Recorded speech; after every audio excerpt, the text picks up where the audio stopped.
Hey guys, it's Mr. V over here doing a book review today for The Great Influenza by John M. Barry. This is a nonfiction book review about the Spanish flu that hit the globe from 1918 to 1920 and the pandemic that it caused. This, again, is a nonfiction book, and this one, it shocks me how overlooked this is because I learned about the influenza, after reading a recent book about World War One, and they talked about it a bit after, because it happened right after that time. But I rarely hear this talked about. Occasionally I hear things about the Spanish flu, but rarely do I hear it talked about. But the reason it shocks me is because while there are no official numbers, this killed so many people, anywhere from 50 to 100 million people in 2 years. And that's why it really shocks me. And you also have to think, the global population in 1918 to 1920 was 1.8 billion. So it was a lot less than today. So again, like if you want to measure it to today's standard, you have to multiply it by like 4. And it's just crazy how many people get killed, anywhere from 50 to 100 million. And the reason they don't know the true amount is because many countries didn't keep official records. There was a lot of countries that did not keep official records. So they had to estimate it. And those estimates came about actually years after. Some of them came about in the late 20s through even the 1950s. They were still making estimates about how many people it killed. And that's why the range is so big. But you can still see how many people it killed and just how crazy it was. Now, if you are considering this book, The Great Influenza, I want to give you a big, big warning. Some of this is about the history of medicine. And it's just the whole history of medicine. And it also like discusses how just like general disease works and how it attacks. And it even talks about some of the scientists who try to work on cures. Like that's what about like 30 to 40% of this book is about. And it was not on the Great Influenza of 1918 to 1920. Again, about 30 to 40% was just about other stuff, about how general medicine works and things like that. And, while it is interesting to read about history, I always love reading history, but that was not the book I paid for.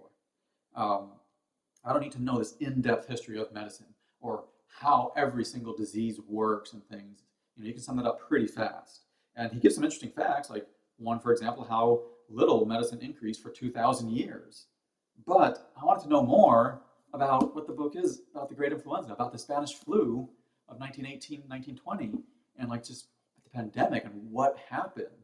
I want to know more about that. But another thing you should know is after about a third of the book, they even give a chapter on like the U.S. perspective of World War One from like 1915, and he gives you a quick summary of like why the U.S. did not get into war, why they finally got into war, what the government did, what happened like after getting into the war, and it's a good American perspective of World War One. But again, it's kind of an odd book for when you want to read about the Great Influenza. Yes, World War One did play a factor because after World War One, that's how the disease spread so rapidly because of all that kind of stuff. But again, I think you could have shortened it, and you did not need to include that much in a book that, even if you read the stuff on the back, is just supposed to be about the 1918 to 1920 influenza. Now, when he started talking about the Great Influenza, then I'd say it became a lot more interesting because you see like how scary the disease was, like how scary it spreads and how fast it spreads and how like super deadly it was and how different it is from other diseases. And he goes in depth. So that is pretty good. And some of the examples that he goes in depth about were how like some people would suffer from the disease for weeks and they would just suffer, whereas some just died within hours. Or how many diseases of the world they'll kill and attack the young and the very old. Whereas this disease, it actually hurt the people in their 20s and 30s the most, which is fairly rare for those type of diseases. It still affected everybody strongly, but again, that still is pretty rare for those type of diseases. And when reading it, when he got into the influenza part and reading about how scary it is, you start to wonder like what people were thinking at the time. In recent years, we suffered the COVID pandemic, and that was nowhere near as scary as what they went through.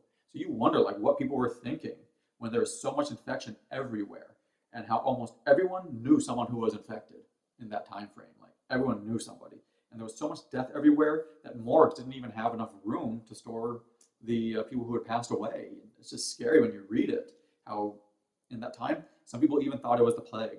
They thought the bubonic plague had come back and like just, it was just crazy. And it all happened within a 2-year time frame.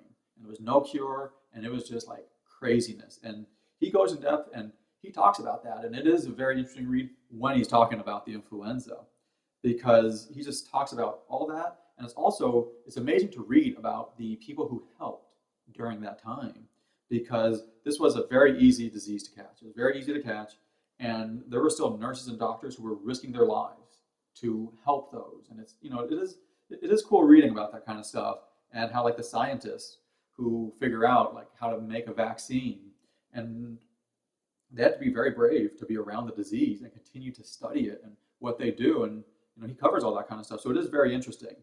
And the book does give a lot.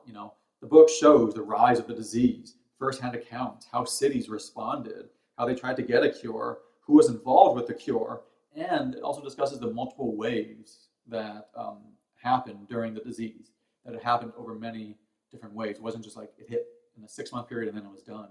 It would, like, they think it was cured and then it came back, and so he goes in depth about all that. So that is really cool. But again, I would say that some of the things I just did not like was that he just focuses too much on just the history of medicine, general medicine. And I didn't like that. And because it does not relate to the influenza, because he goes way too far in detail. Yeah, you can talk about medicine a little bit, but you just go way too far in detail about other medicines. And I want to know more about like what happened during the outbreak, and not just a history of medicine or just how general disease attacks people. Because he devotes, I think, 3 or 4 chapters to just how general disease attacks people. And, I think it's good to know about how disease works, to know about the great influenza, but I think you could do it in a pretty short chapter and not like stretch it out for so long. And because of all these factors, it just took me a lot longer to read. It's not a super long book, but it's still a pretty good length. But it took longer to read because when I put it on the bookshelf, I kept not wanting to go back to it, because there was just too many other things that were in the book that just weren't as interesting to me. And while it was very interesting when he covered the influenza, and that's when I kept going back to the book more, just a lot of it was not on the influenza. I'd say only about 60% of the book focused on like the pandemic and what happened during that time. So for that reason, I was not a big fan of this book. I'm not a fan of the book. I think it's a very interesting subject to know about, that 1918 to 1920 Spanish flu and what had happened. But overall, I would say that it's a lower end book, or just a marginal book, because only about 60% is about what the topic is supposed to cover, about the 1918 to 1920 pandemic. So because of that reason, I would not recommend this book unless you really, really want to know about that 1918 Spanish influenza. But unless you don't want to know about it, I don't think you're going to want to randomly pick this up. I don't think you're going to become a fan of the book or the topic. So that's why, unless you really want to know about it, I would actually skip this book. And if you do decide to read the book, a suggestion I would have is skip the first third of the book, where they talk about all these other like history of medicine, and like the very end, like the last 2 chapters, where he just discusses the scientists' end of their lives for I don't know what reason. But if you guys have any comments, any questions, please post it in the comment section below, because I always love hearing your opinions. If you guys like the book review today, hit the subscribe button. I always upload multiple different types of book reviews. But thank you for watching my book review today. This is Mr. V. Go enjoy reading.